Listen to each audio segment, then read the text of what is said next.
Isa na magandang araw para matuto. Welcome back sa YouTube channel natin o sa Facebook. Kung sa Facebook mo ito pinapanood, ako po si Architect Ed. Pag-usapan natin ngayon, paano ba mangyayari na yung bahay na pinadidesign, pinagagawa mo, ay maging timeless. Talagang hindi malalaos. O kahit mga 10 to 15 years pa yan ang lumipas. Gandang topic, di ba? Check this out. Isa namang magandang araw para matuto. Welcome back sa YouTube or sa Facebook page.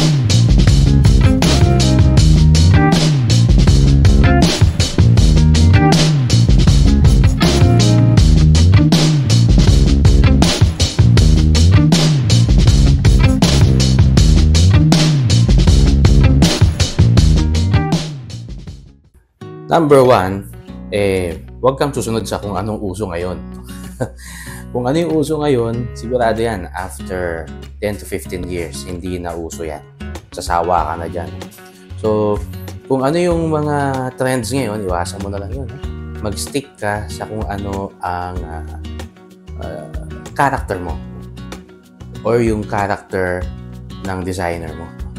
So, mas maganda nga, hindi ka masyado magpapa-influence sa mga nasa Pinterest, Instagram, nakikita sa internet na mga nauuso ngayon. I remember when I was starting, noong nag-aaral pa ako ng architecture, ang lahat, halos ng mga ginagawa kong mga design ng plates o yung mga projects ko sa school, lahat ng bahay na ginagawa ko palaging may attic. Yun ang uso noon, Noong mga 90s, halos lahat ng mga galing abroad, galing ng western countries, pag uwi nila, papagawa sila ng bahay. Gusto nila yung itsura ng bahay doon sa abroad na pinuntahan nila, maging ganun din yung itsura ng bahay nila. Hindi naman bagay. Tapos eventually, dahil nga sa dami ng mga ganong mga senaryo, yung mga developer, mga subdivision, ganun na rin ginagawa nila.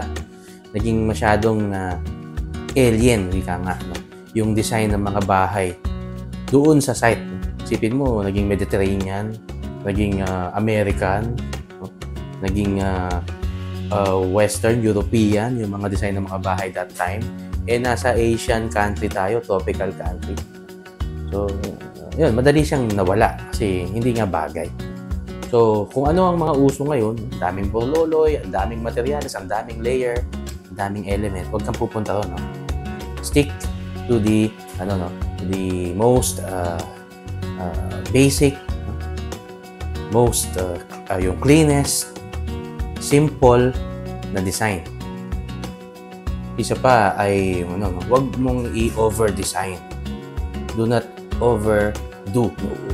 Kung gusto mo ng stone, konting stone lang. Huwag mo naman balutan ng stone lahat, Kung gusto mo ng tile sa facade o dun sa outer walls mo, okay lang naman yun. Basta huwag masyadong punuin mo ng tiles. Maging relax ka lang.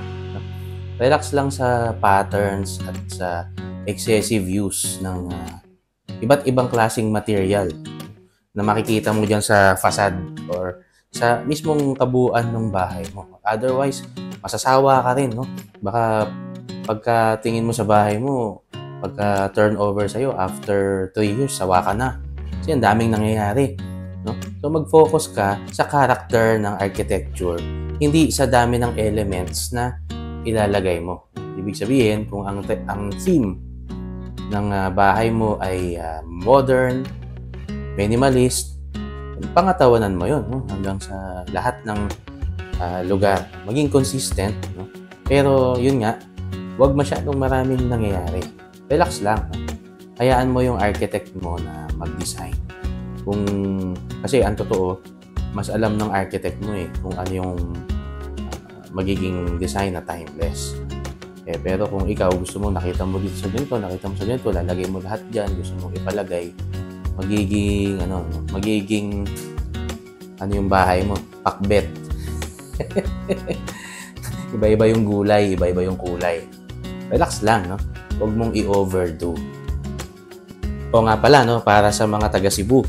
Kung taga Cebu ka, tapos gusto mong magpahatid from airport papunta sa kung saan man o kahit saan, sa Cebu. meron ng bagong product ang Book2Go sa Cebu, no? Sa Cebu ito, no? Yung Book2Go Transport. So, magsisimula yung service na yan ng Book2Go sa Cebu by December. Abangan nyo yung announcement ng Book2Go at tingnan nyo yung kanilang Facebook page, no? Ito yung kanilang Facebook page for further information, no? Tungkol sa Book2Go Transport. Kaya pwede ka na ngayong magpahatid kahit saan kapag nasa Cebu ka. Basta i-download mo lang yung Book2Go app sa Google Play or sa Apple Store. Install mo yung Book2Go app at December sa Cebu, no? Pwede ka nang mag-avail ng kanilang transport services. Okay, so remember, Book2Go, always on the go. At last na tip na may bibigay ko sa inyo sa ngayon, no, is yung choose a classic theme. Pag sinabing classic na theme, ito yung design character o design style na tumagal na, no, proven na tumagal na ng more than 50 years. So yung mga trends ng architecture ngayon, 10 years, 15 years, wala na yan. Hindi na yan maganda. Hindi mo nagugustuhin ipagawa. Pero itong mga classic or mga modern classic, ibig kong sabihin, ito yung mga mas simple, streamline, no? Ang kanilang kulay talagang earth colors lang, no? Basic colors. Kung white lang talaga siya lahat. Napakakonti lang ng mga ornaments. Yan yung characteristic ng modern na classic architecture. So, kung dyan ka pupunta, no, para mas ma-update mo siya siguro every 10 years, medyo nasawa ka na sa itsura niya, papalitan mo lang yung kulay. No? Kung yung kulay niya ngayon, white, tapos after 10 years, gusto mo, gawin ko kayang cream, o cream lahat. After 15 years ulit, buhay ka pa. Light gray, no? Nasa iyo, no? At yun nga, no? Mas madali siyang i-update. Kasi para siyang blank canvas yung dating niya. So, pwede mong dagdagan, pwede mong bawasan over time. Hindi nakakasawa, no? At mas madali siyang i-upgrade, no, later on kapag nasawa ka na. Pero wag mong babaguhin yung theme. Yun eh. No?